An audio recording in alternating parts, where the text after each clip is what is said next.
Meantime, new data provided by the provincial government on fish farming health is being applauded by the industry and is causing outrage among opponents. The information suggests that fish-farmed salmon are not a source of parasites or other exotic diseases. That is despite widely held belief to the contrary, as we just saw on the steps of the Supreme Court. Fish farm opponents are not impressed. They say the report doesn't tell the whole story.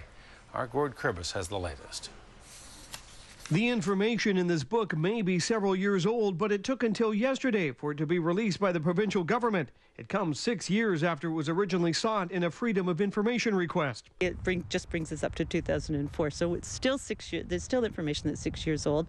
A lot has changed. We can't respond to this in any kind of timely manner if we don't have the raw data in a timely manner. The Georgia Strait Alliance is part of the Coastal Alliance for Aquaculture Reform. It's a group fighting against open net fish farms. That group also includes the T. Buck Suzuki Foundation that had requested the information. We were really most concerned about getting some specific sea lice data, so the levels of the sea lice on each of the farms. Just recently, the decision was made that yes, that information should be made available. But the Coastal Alliance says despite media releases from the government and the fish farm industry saying the information has been released, they still haven't actually seen it. Somehow the government and the industry has the information ahead of us, and the public still doesn't have the information to back up the claims that the industry is making. Although it wasn't happy the raw data was released, the BC Salmon Farmers Association says it backs up their position that BC's farm salmon are healthy and show no signs of any exotic diseases. What these reports show is that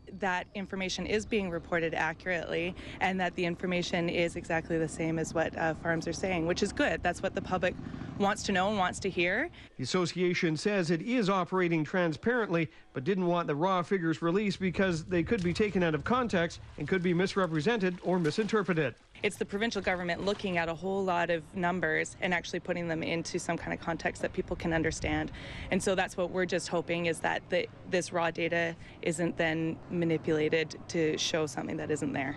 BC's Aquaculture Association of Veterinarians has also weighed into the controversy. The group works on behalf of the salmon farmers and calls the government's release of the confidential data unethical and says it violates veterinary client privilege. Campbell River, Gord Kurbis, A News.